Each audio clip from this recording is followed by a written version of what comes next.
So this weekend from the UFC Apex, it's UFC Fight Night Luque Muhmmad 2. Yeah, I mean, this card's, I'll be honest with you, not very good. It's not a good card. It's 14 fights. I mean, of course, it's a UFC card, so we're going to be picking all the fights, but, I mean, on top of the 14 fight card not being all that good except for the main event, and then also this being in the UFC Apex with no crowd, and the small octagon after we just went from 3 straight cards to London, Columbus, and then Jacksonville with pretty good crowds, it's just going to be kind of a tough watch. I'm not going to lie, but I mean, we'll get into it, folks. If you haven't yet, make sure to hit that subscribe button down below for some more UFC here on the channel. And also, yeah, we went crazy in UFC 273. I mean, 11-1. I mean, the one we got wrong, I was so excited. Like, I should have recorded my live reaction that I was so pumped when Aljo won that fight. I said in my video last week, if Aljo's gonna win that fight, it's gonna be because he won 1, 2, and 3. And what happened? He won 1, 2, and 3. How about the damn Funk Master, Aljamain Sterling, picking up the win and still world champion. But yeah, we went 11-1. That was the only one we got wrong. Pretty damn good card. Let's continue that success into this week. So starting off the card, we have got Alatengheili taking on Kevin Croom. For Alatengheili, it's been a 2-fight winless streak for him. His last fight was a draw, to Gustavo Lopez. It was a fight where Alatengheili, he was striking pretty well in that fight, but when Gustavo was able to mix in the takedowns, he wasn't able to incorporate his striking better. It was a split draw in that fight. And before that, for Alatengheili, he lost to Casey Kenny. It was just a beating by Casey Kenny. Alatengheili couldn't get his offense going in that one. It was just all really Casey Kenny in that fight. And then Alatengheili came to the UFC, winning back-to-back fights. His first fight in the UFC is a very fun fight against Danan Bakary. And in that fight for Alatengheili, in his first 2 fights in the UFC, it was the wrestling out of Alatengheili. He was able to mix in with his strikes. That made him kind of a dangerous fighter. You look at the Danan Bakary fight, landing 3 takedowns. Again, he barely had control time in that fight, but him landing takedowns, made Danan Bakary worry about Alatengheili shooting, and he was really able to, work his striking better in that fight. And the same thing we said about in the Ryan Benoit fight. Again, Alatengheili went for the takedowns. He was 4 for 13 in that fight, but still was able to improve his striking through the grappling in that one against Ryan Benoit. So he comes in the UFC, wins 2 fights, and then he's got the draw against Lopez, and of course the loss to Casey Kenny. For Kevin Croom, it's been an interesting run in the UFC. I mean, he comes in, he somehow surprises Roosevelt Roberts and chokes him out in 30 seconds, locks in a guillotine standing. He wins the fight. It's later overturned because Kevin Croom tested positive for marijuana, but now, if Kevin Croom tests positive for marijuana, it wouldn't have mattered, but technically it's a no contest on his record. After that, he lost to Alex Caceres. Caceres has dominated that fight everywhere it did go. He was out striking Croom. On the ground, yeah, Croom did have some success, but still, Caceres did enough to win by unanimous decision. Croom just wasn't able to do much on the ground once he got it down there. And then the Brian Kelleher fight for Croom, he got knocked down in the first round, I do believe, in that fight. And yeah, it was just really, it was all Brian Kelleher in that one. Croom did end up winning, I believe it was the second round in that fight, but Kelleher got out to an early start. Croom did not strike him in the first round, but it was the knockdown that really won that first round for Kelleher. And then the third round, of course, Kelleher dominated as well, landing a takedown, keeping that fight down for 4 minutes of those 5 in the third. So it was just a dominant performance for the most part for Kelleher through the striking and through the grappling as well, landing 6 takedowns in that fight for Brian Kelleher. But, I mean, none of these guys, okay, for Alatengheili, though, I think there's a chance he does go to the grappling in this fight against Croom. Yeah, Croom does have submissions. He does have some solid submissions that we saw in, the Roosevelt Roberts fight, but I think just pure wrestling-wise, I think Alatengheili is better. On the feet, I think it's kind of even, but I'm going to give the slight advantage to Alatengheili. Again, I think Alatengheili's just got a little bit more power than Croom's got. Croom's more of a volume guy trying to overwhelm his opponents. I mean, again, don't put any money on this fight. It's the first fight of the card for a reason. Ever so slightly, we're going Alatengheili to win this fight. I think he gets it done by decision. Not confident at all, though. All right, next up, we got Estela Nunes taking on Sam Hughes. For Sam Hughes, she is currently winless in the UFC. She comes in, she comes in on a very short notice fight against Tecia Torres. She's coming off an LFA victory. She comes in against Torres, just gets beat to a pulp in the first round. I mean, it is all Torres, and we just saw Tecia Torres, of course, fight Mackenzie Dern. She didn't get the upper hand in that fight, but close fight. Torres, stood her ground in that one, but Hughes gets dominated in that fight on the feet. Her second fight in the UFC is to Loma Lukebuni. She loses. Hughes, is able to control Lukebuni a little bit on the ground, but yeah, it's Loma's Muay Thai and her striking, which was too much for Hughes to handle. And then Hughes' last fight against Luana Pinheiro. Pinheiro wins. She wins every single round, basically, of that fight, outstriking Hughes, taking her down as well. Sam Hughes just hasn't been great so far in the UFC. It's that simple. But her opponent in Estela Nunes, she, comes in the UFC. She loses to Ariane Carnelossi. And Carnellossi's a pretty solid fighter, don't get me wrong. But Nunes is 0-1 in the promotion. In that fight against Carnelossi, though, it was Ariane Carnelossi who was able to go back to the well like 5 times, landing 5 takedowns in that fight against Nunes. 7 minutes of control in that one. It was just constant pressure on the ground from Carnelossi shooting for takedowns and not letting Nunes really get settled in on the feet. But I mean, in this fight, right, Sam Hughes doesn't want to go to the ground. Estela Nunes doesn't want to go to the ground. We're probably going to see a striking fight in this one between these two fighters, and it gives both of these two, the best ways of winning this fight is through the striking. I mean, we are going to see a stand-up fight pretty much for 15 minutes in this fight, I think, and we're just going to see who the better striker is between Hughes and Nunes. I think Estela Nunes, though, is better on the feet than Sam Hughes, even though, like, I know Hughes has been taken down in the fights with Luque, with Pinheiro, and Torres. She was still outstruck in the Luque fight. She was still outstruck in the Torres fight, and she was still getting outstruck on the feet by Luana Pinheiro. Luana Pinheiro knocks down Sam Hughes in their fight back in, I believe that was November. It was on the Vieira and Tate card. Yeah, it was in November. So, I mean, I've seen Hughes get outstruck 3 times so far in the UFC. I've seen Nunes, hold her own on the feet against an okay fighter, Ariane Carnelossi. But, of course, Carnellossi's trying to get fights to the ground in any of her fights. But still, I've seen Nunes' striking. I think it's better than Sam Hughes all around. Do you like the kicks she will throw? Incorporate into her game as well. Just all around, I think Estela Nunes is better. The way she works the head, she works the body, and then she works the legs as well. I mean, she's just an all-around better striker than Hughes is. Going to Estela Nunes to win this fight, she'll get it done by decision. So 2 grapplers now in our next fight. It's between the Monkey King and Jordan Leavitt and Trey Ogden. For Ogden making his UFC debut in this fight, coming off of 3 straight wins in various promotions. He was the Fury UFC lightweight champion, winning that in his last fight outside of the UFC, winning by arm triangle choke in the 2nd round.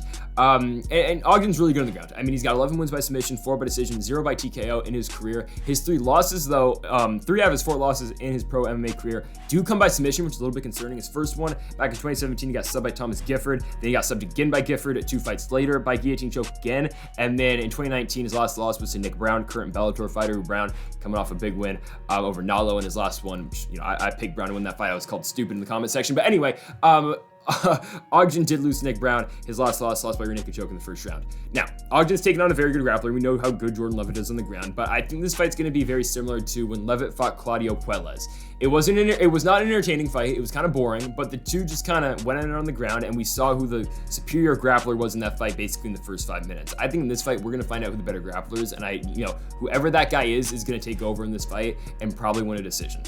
That's how simple I think it is. But again, it's tough to pick because who do you think the better grappler is between the two? Because we haven't seen Ogden against these UFC caliber guys. I know his last fight, winning a Fury UFC championship is pretty solid, but Jordan Leavitt's, more than a Fury UFC guy. He's 2-1 in the UFC. The Matt Wyman fight, he slams him in 22 seconds. His last fight's a really good performance for Jordan Leavitt. I mean, he beats Matt Sales, he gets him to the ground in the 2nd round, and subs him with an inverted triangle. Like, Leavitt's jiu-jitsu is good. He's got a lot of different submissions from a bunch of different positions as well, which could make this fight difficult for Ogden because, yeah, we know how good Ogden is on top. We know how good his jiu-jitsu is and his top pressure is, which is cool. But again, I've seen this guy has been submitted 3 times in his career against guys who, Nick Brown's a good grappler. Gifford's pretty solid as well, but I mean, Thomas Gifford's 17-10 now. I mean, I know he had a short run in the UFC when he lost to Roosevelt Roberts and he got knocked out by Mike Davis, I do believe.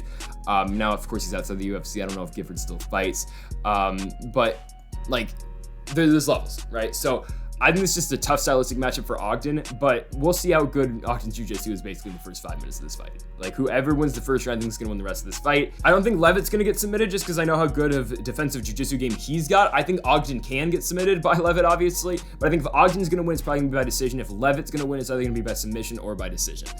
Ever so slightly, I'm going Jordan Leavitt. I think he'll beat Trey Ogden. I think he'll get it done by submission. Again, I've seen Ogden get submitted 3 times. Yes, his offensive jiu-jitsu is good, but his defensive jiu-jitsu isn't the greatest. So, yeah, we're going to be taking Jordan Leavitt to win this fight by 2nd round submission. Don't feel confident at all in this one, but, 2 good grapplers. Again, this fight's going to be decided very early. You're going to know early in this fight who the better jiu-jitsu player is. I think it's going to be Jordan Leavitt, taking Leavitt at plus money, plus 115. Like Leavitt to pick up the win. Got him by sub in the 2nd round. So the UFC loves to put unranked heavyweights on the main card, and they love putting them in co-main event spots.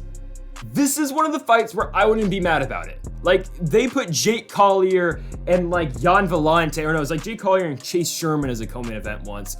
And yet this fight's on the undercard. We're just sitting on the 4th fight of the card. I mean, Chris Barnett and Martin Buday, really? Like, someone's getting slapped in this fight. I mean, and we're putting this low on the card. That's unbelievable to me. And especially after Chris Barnett's last fight, the spinning wheel kick against Jan Vellante, and they had the whole celebration, and we're putting this guy on the undercard of a fight night in the UFC Apex with no crowd. Are we joking now? That's crazy. Because there's fighters that need to be in front of a crowd. Chris Barnett's one of them. Vicente Luque is one of them. It's Alicio Zaleski Sanchez one of them. I wouldn't say Belal Muhammad's one of them, but I mean, come on. Chris Barnett's one of these guys. And this is a fun fight because Martin Buday's good. I mean, you saw this guy in the Contender Series, pretty dominant in his performance, just a one-round beating really of Lorenzo Hood, and Hood's not a horrible guy. I mean, you knew though going into that fight, Buday was probably going to win. I mean, you looked at Hood's fights coming into that fight though with Buday. I mean, he's beating guys who are like 4-17, 2-8, 1-10. I mean, there's a reason Martin Buday was like a minus like 500 favorite in that one. He did what he needed to do, getting the knockdown. Before that, he was fighting an Octagon. He was the Octagon MMA champion, or MMA heavyweight champion over there in the Czech Republic. Buday's a solid striker. He's a very good striker. He does got a ground game as well, but it's mostly the striking out of Martin Buday that's going to win him fights, as you saw in the Hood fight, landing that big knee and ending the fight against Lorenzo Hood. But Chris Barnett, man, this guy's fun. I mean, Barnett, he is a heavyweight who's 5'9", but he moves like a middleweight. I mean, this guy really, he's got fast movement. He's in and out on strikes, like you saw in the Vellante fight. My problem with that is, though, like, okay, yeah, he won and he knocked out Jan Vellante, but that's Jan Vellante. Martin Buday's a big guy. He's 6'4". Chris Barnett's 5'9". And I love Chris Barnett, and I hope he wins this fight. But man, is it tough for me to pick a guy who's 5'9" taking on a 6'4" opponent. That's just a little bit concerning. Like, this is gonna be interesting seeing this one, like, just on the face-offs after the weigh-ins. Like, it's gonna be interesting because just, you know, how much shorter Barnett's gonna be compared to Buday. But I mean, Barnett's got a shot, man. He's always got a puncher's chance. I mean, he's gonna throw some flashy stuff. He's gonna try to put away Buday pretty early.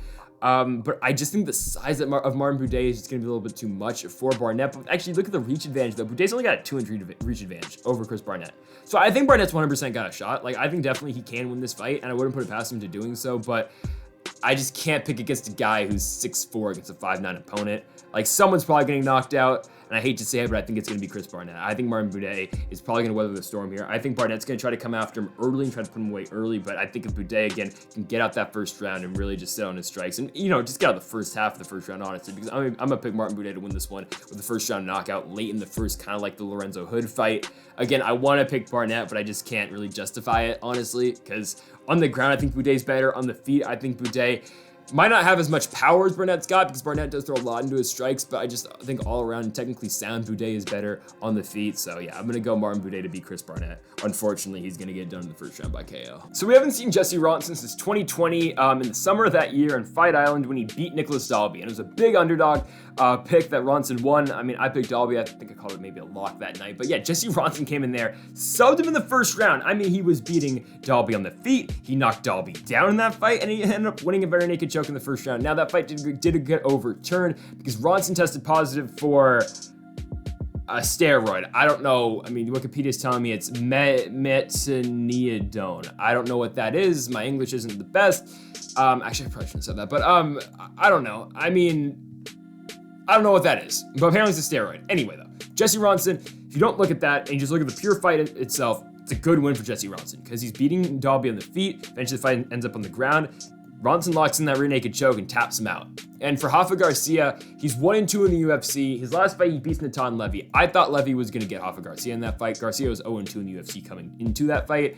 And he wins. I mean, you know, Levy got some takedowns of his own, but it was really Garcia landing the takedowns and outstriking Levy that got him the victory in that one on the Vieira and Tate card. You got 29-28 across the board for your winner in Hoffa Garcia. Before that, for Garcia, 2 straight losses in the UFC. The first one, he's got beat on the feet against Nasrat Haqparast. Haqparast was just better on the feet against Hoffa Garcia in that one. Garcia went 0-3 on his takedowns in that fight. And the Chris Gritzmacher fight, Garcia was able to land takedowns, and he did win a round in that fight, but Gritzmacher won 2. Garcia only won 1 through the takedowns. And Gritzmacher was the victor in that one. You look at Jesse Ronson, though. Ronson can get it done on the feet. He can get it done on the ground. All around, Jesse Ronson's a good fighter. My only thing with Ronson is he hasn't fought in over 2 years, and that's a little bit concerning when he's taking on a guy like Hoffa Garcia, who, you know, is going to shoot for takedowns a lot. I mean, you know what Garcia is going to do in every single one of his fights. He's just trying to look for the takedown. And yes, Ronson's jiu-jitsu off his back is pretty good, and Ronson's striking is good. It's just, can he be able to stuff those takedowns from Garcia? Because you know Garcia is going to, you know, not just shoot 1, he's not going to shoot 2, he's not going to shoot 3, he's going to keep going and going and going until he is able to land that takedown. I mean, but Ronson's a guy, though, he's technically 0-3 in the UFC because his first round of the promotion was, you know, bad because he almost won all 3 of his fights. Like, in a different world, Jesse Ronson's 3-0 in the UFC after he beats Kevin Lee, and he's on a roll. Because the Fizera's fight, you can make the case he wins, he loses by split decision. The Trinaldo fight, he loses by split decision, but you can make the case he wins. And the Kevin Lee fight's close, he loses by split decision, you can make the case that he probably won that fight, even though I thought Kevin Lee beat him. But still, Ronson had some close fights in his first round in the UFC, and then he just beat Nicholas Dalby over 2 years ago. So, close fight to pick. I'm taking Jesse Ronson, though. I think Ronson, I think he will be able to sub takedowns from Garcia, and even if Garcia is able to go back to the well multiple times in this fight, I think Ronson is going to be able to get back up, similar to what Gritzmacher was able to do, get back up to his feet after Garcia was able to take him down. And I just like Jesse Ronson striking in this fight over Garcia. Obviously, Ronson is the better striker, and on the ground, I don't feel too bad about, picking against the guy who is the better wrestler in Garcia, given Ronson's, grappling background as well. I like Jesse Ronson to win this fight. I think he gets it done by decision. I think he's just better everywhere. And yeah, we're going with Jesse Ronson to pick up the win in his return to the UFC after about 2 years away from the cage. Why is this fight happening? This is just, come on. Klose is beating Brandon Jenkins. Why is this fight scheduled? I don't know. Why this fight got sanctioned? I don't know. I don't know what the UFC sees in Jenkins that makes them think he's going to beat Klose, especially a guy in Klose who is 100% hitting free agency after this fight. Like, I don't think he's re-signed, and I think he'll probably, test the waters elsewhere. I don't know what they see in Jenkins that makes them think he can beat Klose. Like, the guy just lost to Rongju in his last fight. Rongju's solid. Don't get me wrong. Rongju's a good fighter. Like, that guy's good. But Klose, if he doesn't, get unlucky in the Dariush fight and doesn't get backed up and knocked the hell out, like, if he beats Dariush, this man's career is a lot different. If he doesn't get pushed up the weigh-in by Jeremy Stevens, like, and, hurt his back or whatever happened to him, like, Klose is a good fighter. This guy beat Bobby Green. And now, did he win the Bobby Green fight? Maybe. He beat Chris Josiagos. Like, Klose is a good fighter. Like, he is a good striker. He can incorporate the wrestling when he needs to. Klose is good.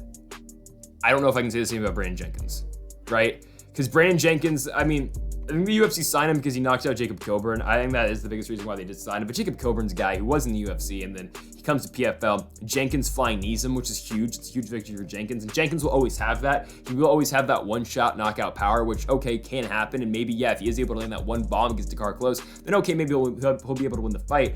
But okay, knocks out Jacob Kilburn, but Jacob Kilburn just, after getting cut from the PFL or not getting another fight with the PFL, he goes to Anthony Pettis FC, Pettis' first ever, event, and he loses to Lucas Alexander, I do believe is in the co-main event. Yeah, Kilburn gets hurt in the second round, but still, he was losing that fight to that point as well. Come on. Jacob Coburn's not a UFC caliber guy, and Jenkins, okay, he knocked him out, that's cool. That's about it, and then he comes in the UFC, and he was just, by the way, Jenkins was just kind of a mediocre guy in LFA as well. Like, he didn't really have too much success in LFA. Like, he won some fights over there, sure, but he traded wins and losses in Legacy. And then he comes in the UFC, takes on Rongju on short notice, basically like 3 weeks after beating Jacob Kilburn. And Rongju just out-wrestles him throughout the entire fight. Rongju's dragging this guy into deep waters. He's got 10 minutes of control time, just beating the hell out of Brandon Jenkins. He knocks him down as well, does Rongju. Now, this fight will be different, though, for Jenkins. He won't have to deal with the guy in Rongju who's trying to just wrestle him throughout the entire fight. And that's kind of what Rongju does, even though, in Rongju's last fight, he fought Ignacio Bahamondes, and he got subbed in the third round. But, I don't think Klose is going to be like Rongju and shoot for 6 takedowns and try to keep down Brandon Jenkins. Yeah, Rongju was 6 for 8 on his takedowns in that fight and looked good in doing so. But I don't think that's what Klose is going to do. I think Klose is probably going to stand up and trade with Brandon Jenkins. And unless Jenkins hits a bomb and lands one that puts out the lights for Klose is going to win this fight. He'll probably win by decision. I just think he'll just be beating up Brandon Jenkins for most of this fight. I really don't see the pathway to victory for Jenkins unless it's a big shot. That's about it. So, yeah, I think it's a mismatch. It's the biggest mismatch on the card. There's a reason Klose sitting at, -410. Jenkins coming back at +310. Vegas knows what they're doing on this one for the odds. I like Klose pretty easily here. Close by decision. You could even put a lock on it. There's no chance in hell Klose loses this fight. Like him by decision. So, 2 ranked fighters now at 135. It's Lena Lansberg and Penny Kianzad. Why this fight is on the undercard while we have we have Mayro Bueno Silva and Wu Yanan on the main card is beyond me. I don't really understand that, but here we are, Kianzad and Lena Lansberg. So for Lena Lansberg, it's been a while since she's last fought. You got to go all the way back to that card. I believe it was in North Carolina. She lost to Sarah McMahon. It was in Raleigh, North Carolina on the Dos Santos and Curtis Blades fight. And yeah, it's just Sarah McMahon doing what Sarah McMahon does. She's the best wrestler, one of the best wrestlers in the weight class. She had 13 minutes of control time against Lena Lansberg in that fight. Lena Lansberg landed one significant strike in that entire fight. Kind of crazy. It was a dominant wrestling performance for Sarah McMahon. You look at the scorecards, you got 30-25 in there, you got 30-26 in there, and you got 30-27 in there.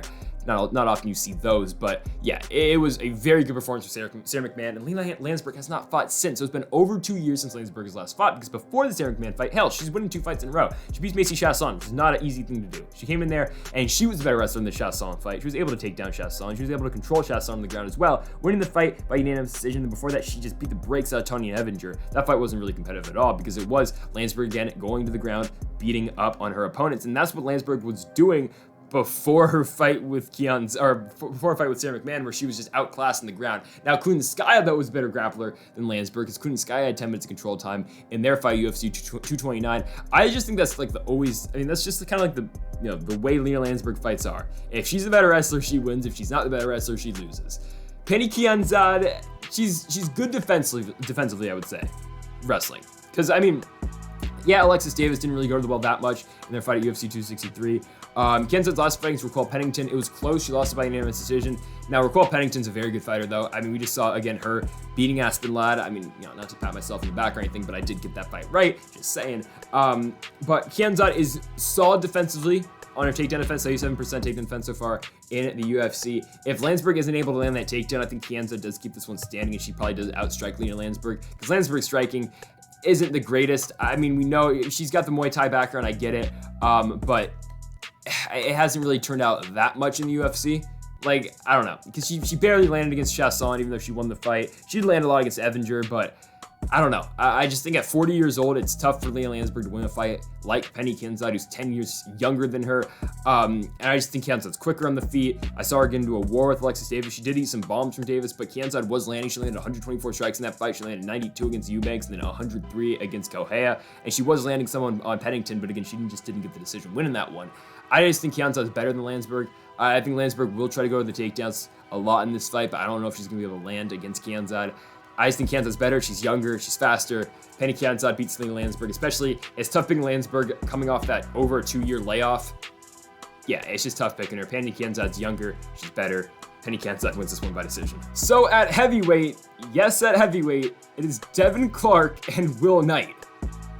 Okay, yeah, all right. Devin Clark's going up to heavyweight. The former headliner in Devin Clark is taking on Will Knight, who missed weight by a lot in his last fight when he's taking on Maxime Grishin. Fight was at 205. Our guy in Will Knight ended up weighing at 218 for that fight, and he lost it by unanimous decision. Grishin just outstruck him. Will Knight really couldn't do much in that one. Yeah, it was just all Maxime Grishin in that fight. I regret picking Will Knight. Okay, so yeah, it's weird this is at heavyweight. It really is. But Will Knight is gonna have a lot of power at 265, I think, because he's not gonna have to cut any weight. So we're gonna see a big Will Knight coming into this one. I think he's gonna, I mean, I don't know. I'm thinking we get like a 240 Will Knight for this one, but how much is Devin Clark gonna weigh? Because Devin Clark, I mean, he's kind of big for light heavyweight. He's 6 feet tall, but like he wasn't like the biggest light heavyweight in the world.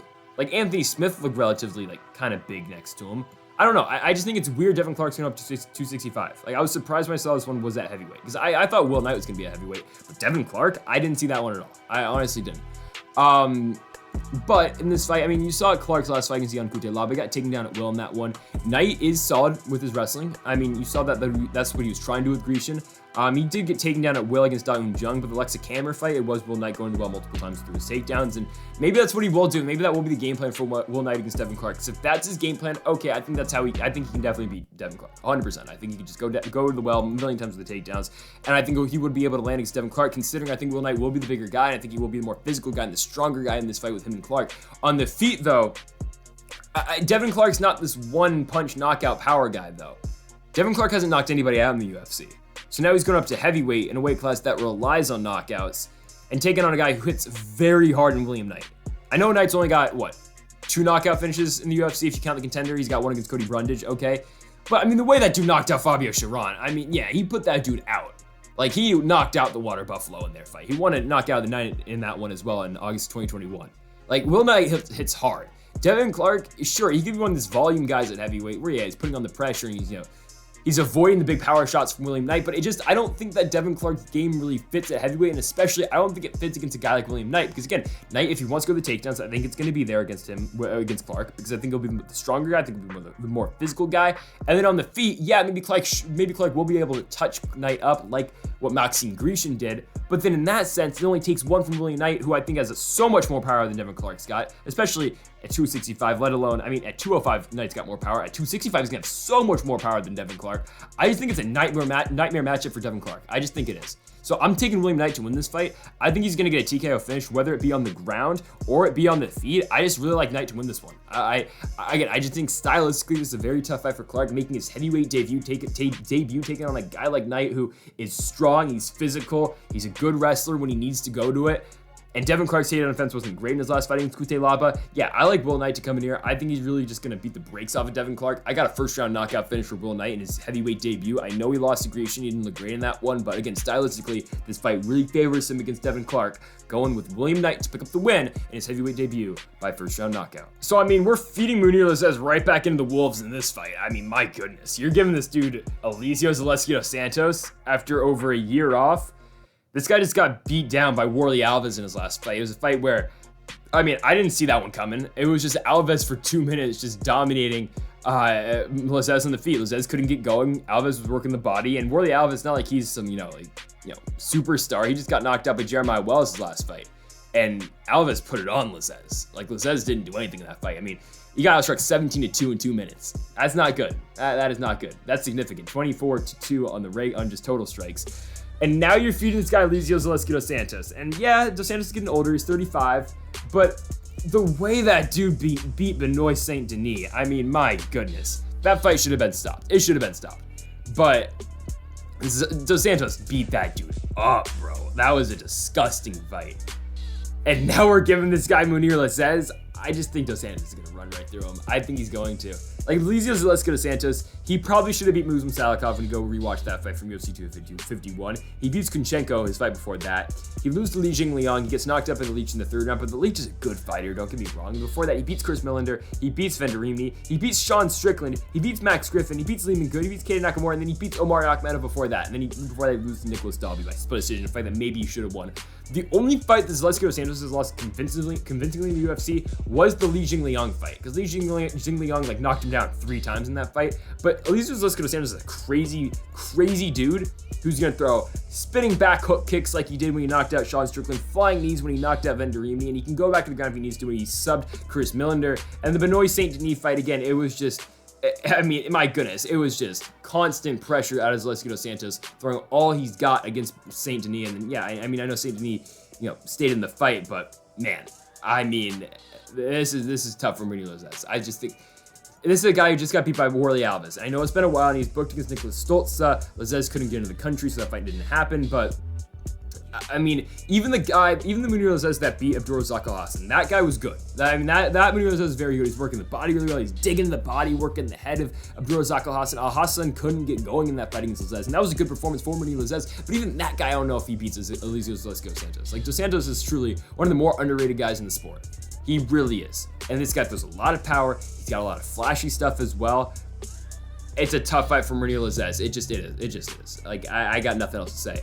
I think Zaleski dos Santos is going to win this one. I think he gets it done by decision. I don't think Lazzez, after being off for 15 months, can jump right back in and contend with the guy like Eliseo Zaleski dos Santos, who in his last fight, dos Santos was so dominant against Benoit Saint Denis. I know Saint Denis is not a world beater or none of that. He's not, but still, I just don't think Lazzez is all that, considering he's taken on a guy of the caliber and the skill level of Eliseo Zaleski dos Santos. So I'm going to Santos to win this one by decision. I could see a finish 100%, but I think it's going to be somewhat like the Benoit Saint Denis fight, where it's just dos Santos really pounding on Munir Lazzez.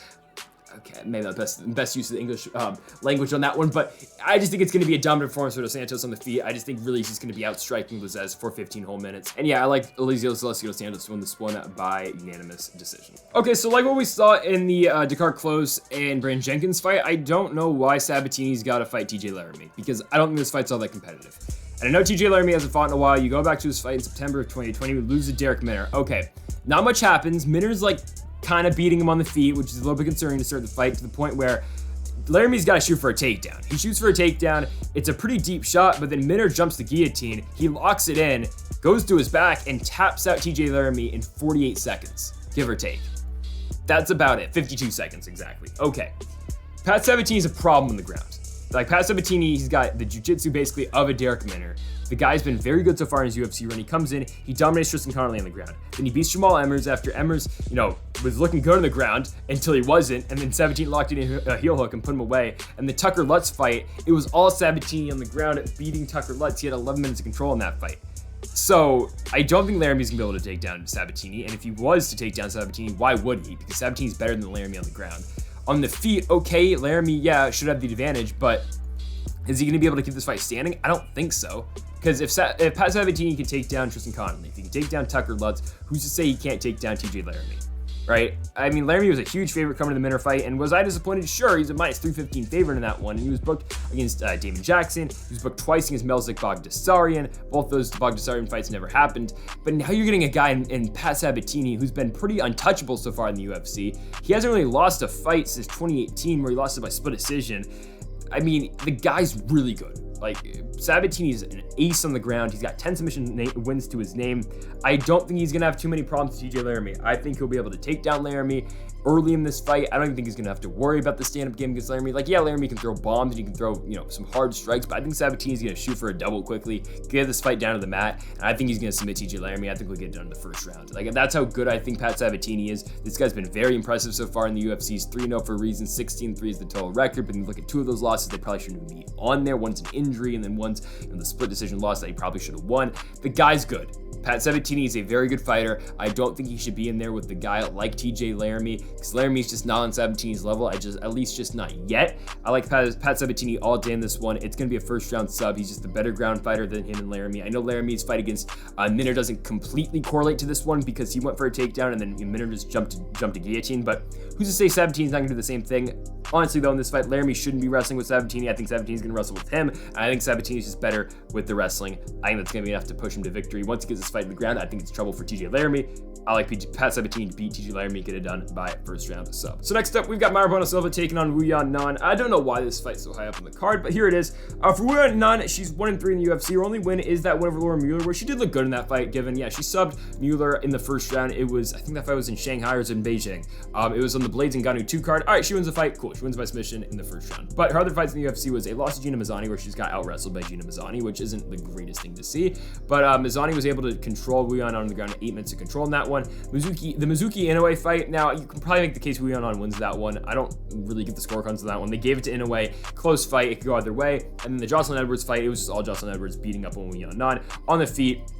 Yeah, Yanan, I think, got one takedown, but it wasn't enough. Of course, it was just all Jocelyn Edwards doing her thing on the feet against Yanan. As for Yanan's opponent, though, in this fight, it will be Mayra Silva. And for Bueno Silva, they gave her a tough fight in her last one. I mean, she took on Manon Fialho, who's undefeated, who's still climbing the ranks. Just beat, of course, a very tough fighter in Jennifer Maia in her last one. But Bueno Silva does go 3 rounds with Fialho, which is tough to do. She does get outstruck in that fight from 91 to 48, and then Fialho is able to go to the takedowns as well when she didn't need to. But I mean, it's good to see, though, Silva going 3 rounds against a top 5 fighter now in Fialho, who looks to be a fight away from the championship. And then as for Silva's fight before that, she took on Montana De La Rosa, and for Montana De La Rosa, she ended up that fight ended up being a draw because Silva grabbed the fence in the first round. If she didn't do that, she would have ended up winning that fight, but it was a draw with her and Montana De La Rosa. And then before that, for Silva, she beats Mauro Romero Borralho by submission on the Covington Woodley card. Lose to Marina Rose before that. Subs Jalen Robertson, which keeps looking like a better and better win. And then it came in to the UFC off a win on the Contender Series, winning by ninja choke in the first round. So on the feet, I like Mayra Silva ever so slightly. I think she is better on the feet with her and Yanan. I'm not too impressed with the striking out of Yanan.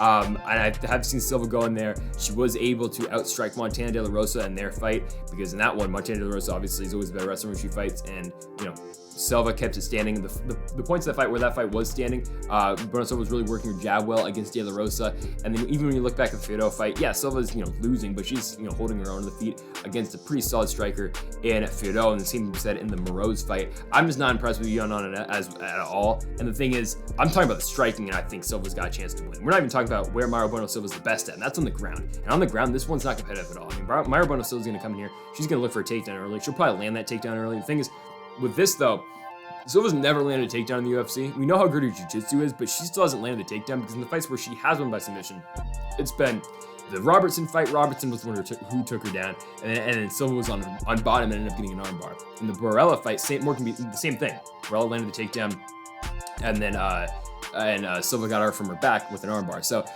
We'll see if Silva can land that takedown, because you know Yanan's not going to be the fighter that's going to do it, especially against Silva. I think Yanan's going to want to stand with Marabona Silva.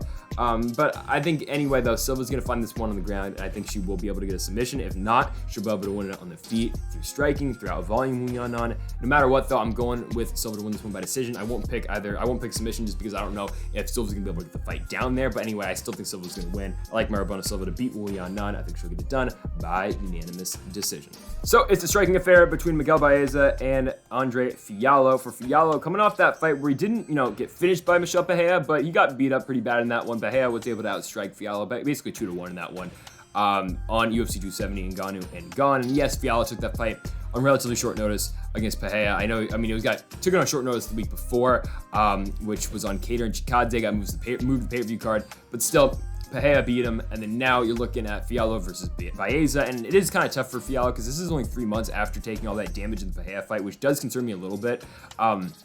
But as for Miguel Baeza, the guy hasn't won in a while. He has not won. So Mike Tyson has fought more recently than Miguel Baeza has won a fight, which kind of sucks. Baeza's last win does come November 28th, where he beat Takashi Sato in a co-main event, submitting him with an arm triangle choke in the second round, which is a good win. Don't get me wrong, it's a good win. But since then, they gave him Santiago Ponzinibbio, which is a huge step up. That's when they're pushing Miguel Baeza to the moon, because he comes in the UFC, he beats Hector Aldana with a leg kick. Okay, he finishes him on the ground and pound. And after that, he knocks out Matt Brown in his second fight in the UFC, and then he beats Takashi Sato and he submits him. So you're thinking, okay, this guy's got knockout power. He finished a legend in Matt Brown, and then when he needs to, he can submit a guy like Takashi Sato, where he takes him down and subs him in the second round with an arm triangle. Now we give him Santiago Ponzinibbio in one of the better fights of 2021. Yeah, but he loses. Ponzinibbio barely edges that one out. It's a fun fight, don't get me wrong. Baeza does get outstruck in that one, 121 to 104, but it's a good fight. And they turn around later that year against Chaos Williams, which is not an easy fight at all.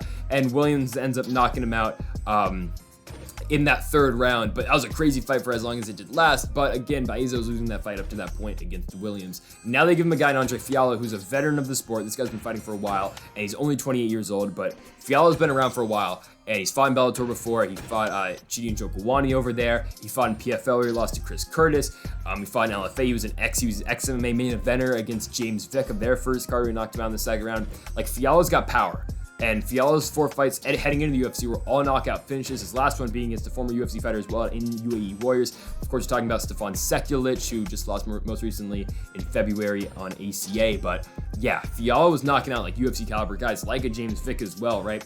It's a tough fight for Baeza, because Baeza losing the Williams fight, getting knocked down in the third round, where he left his chin up and just got knocked out. And the Ponzinibbio fight, where he ate so much damage. I mean, that's like career-changing damage what he took in the Ponzinibbio fight, just because how much they traded in that fight and how much both those guys threw in, put the output both those guys had in that fight. So going from those 2 fights to now this against Fialho, who, yes, Fialho only fought three months ago. And yeah, okay, maybe he's not 100% healthy from that fight, but man, that guy hits like a truck too. So it's just concerning, man. It's concerning for Baeza. I think Baeza can win, and I think he will, just because pure striking, I think he is better than Fialho. And I think as long as he just doesn't get caught with a bomb that Fialho does throw, because Fialho throws, big shots. But if Baeza can somewhat follow the game plan of Pereira, not take too many chances in this one, and just try to out volume for Fialho, I think he will be able to win a decision. But again, if Fialho lands a bomb, I think it could definitely put away Baeza, just because his last 2 fights where he did eat a lot of shots. I just think it's a close fight. It's a very close fight. It could go either way. I like Baeza ever so slightly, just because I'm not, I don't feel great about Fialho coming in on 3 months' notice, or just 3 months after taking a lot of damage in the Pereira fight. But again, you look at Baeza, who took a lot of damage in his last 2 fights as well. You just don't know if the fighter like Baeza is the same after fights like those. I'm hoping that he is, and that's why I'm going to pick him. I'm going to take Miguel Baeza to beat Andre Fialho. I think he'll get it done by decision. I think it's going to be a fun fight in the feet. I think Fialho is definitely going to come into with the approach in this fight, trying to knock out Baeza and try to take his head off. While Baeza, I'm hoping, coming from MMA Masters, looking just to, outpoint Fialho in this one, work his volume, and beat him due to decision. That's what I'm banking on in this one. I like Miguel Baeza to pick up his 4th win in the UFC, beating Andre Fialho by unanimous decision, though it's a very close fight to pick. Co-main event time. We've got Kyle Borralho taking on Omargadzhiev. So 2 guys making their UFC debuts in the co-main event the evening. And for Kyle Borralho, 2 straight wins in the Contender Series. And they're both good wins. I mean, especially the first one. Aaron Jeffrey's a huge win. And Aaron Jeffrey, CFFC champion, I believe he signed with Bellator now if I'm not mistaken, but he comes into Contender Series, you're thinking that he's probably going to beat Kyle Borralho and make his way in the UFC. No, he doesn't, because Borralho comes in there, shuts down the game of Aaron Jeffrey, takes him down 3 times in that fight, even though Jeffrey does, work well the transitions in that one, but still, Borralho is pushing the pace, and he is outstriking Aaron Jeffrey in that fight. And then he comes back, he takes on Jesse Murray in his second stint in the Contender Series. Later that year, he beats Jesse Murray, knocks him out in the first round. You can't deny him the contract any longer as he wins that fight with ground and pound. He was a big favorite going in that one for a reason. Now he gets Gaji Omargadzhiev, and for Omargadzhiev, winning his fight on the Contender Series by knee bar in the first round is a huge win over Janzi Silva, and the guy's undefeated. He's 13-0, has not lost a fight yet. He lost some in the amateur circuit, but still, professionally, he has not lost yet. He's got good jiu-jitsu, good sambo, and he's got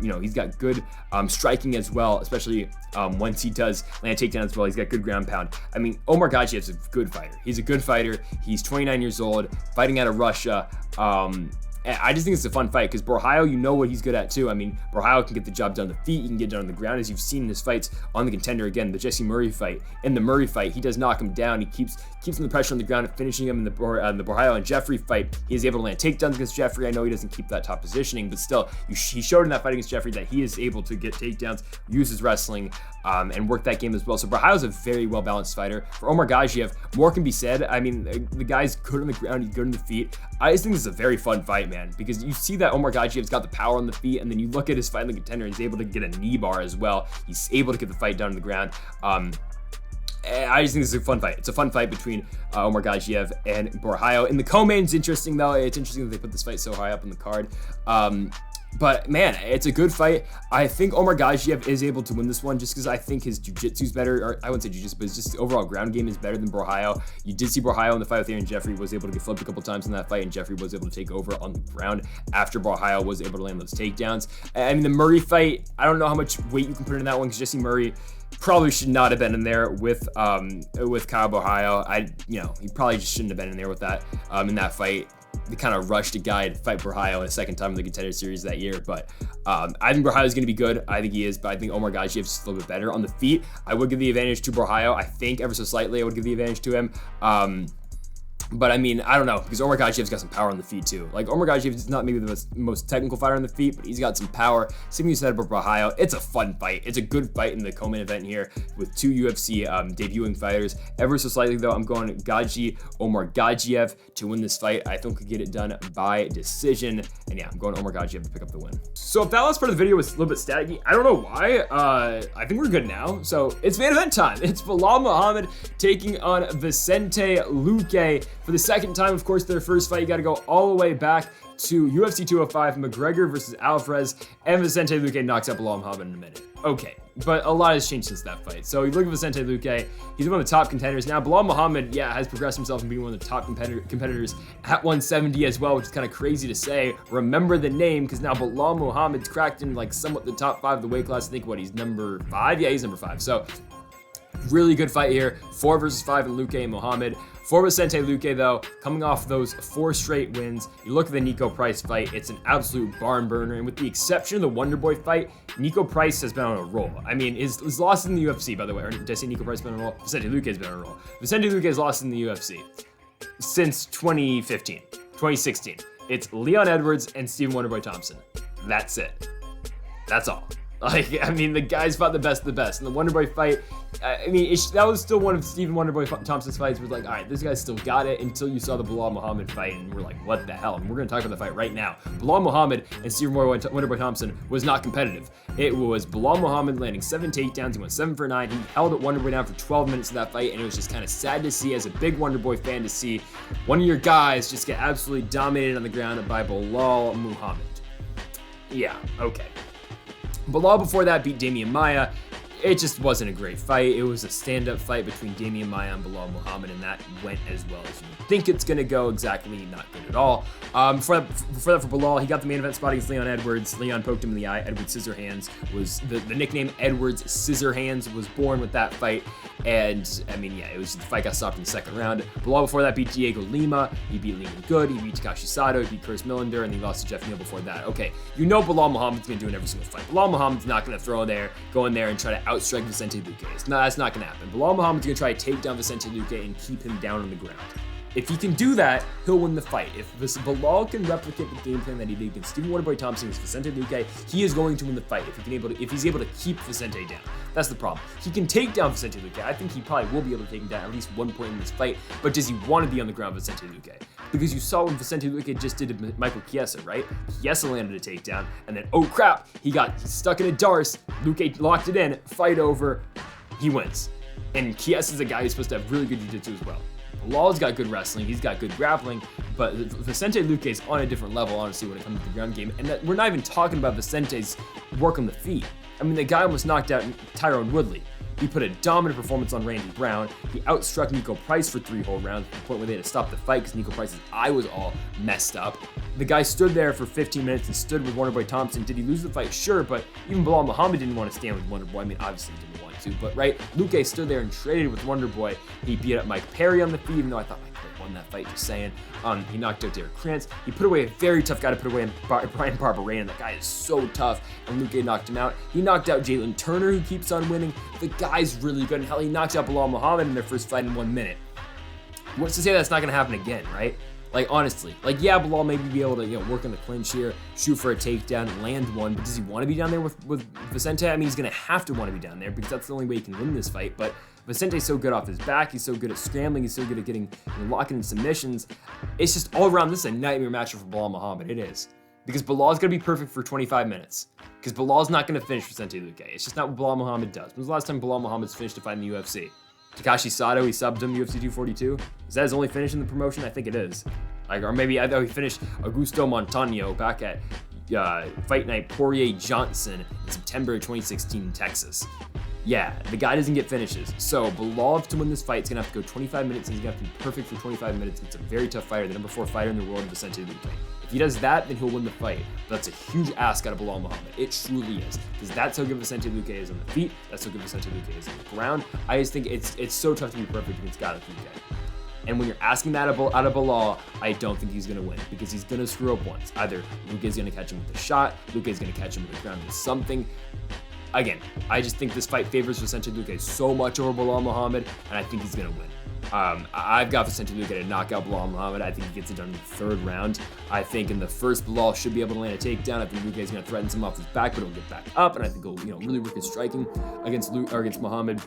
The 2nd round, I don't think Belal's going to be able to land a takedown. I think Luque is going to beat him up on the feet in the 3rd round. He's going to finish his work, and I think Vicente Luque is going to knock out Belal Muhammad by TKO, I'll say. TKO for Vicente Luque, finishing Belal Muhammad, and really establishing himself as one of the top fighters in this welterweight division, because you look at this division now, with Khamzat Chimaev likely coming up to now number 2 in the weight class after beating Gilbert Burns. Of course, you still got the champion Kamaru Usman. You got Colby Covington at 1. Luque's now here at 3. I think Vicente Luque takes on probably Leon Edwards after he loses to Kamaru Usman, because I don't think Edwards is going to beat Usman. I think that would be next for Vicente Luque. Either that or, hell, give me a Wonderboy rematch, because that's a fight where Wonderboy don't got to deal with the takedowns. I mean, it's just be him and Luque striking again, and I wouldn't be against that fight at all. So one of the two. Or hell, can you Masvidal and Luque? I mean, Masvidal probably loses that fight, but hell, that would be fun as well. And it would get Luque against a really big name in Gamebred and Masvidal. But in this fight with Vicente Luque and Belal Muhammad, the rematch, we like Vicente Luque to finish Belal in the 3rd round. I just don't think Belal can be perfect in this fight against Vicente Luque. I think he's going to have to get, if he's going to win this fight, he's going to have to get, what? He's going to have to get 3 takedowns in, 12 minutes of control at the very least, which is tough to do against Luque. It's tough to get takedowns in the first place, and it's another thing to keep him down. It's another thing to not get subbed by Luque once you are already on the ground as well.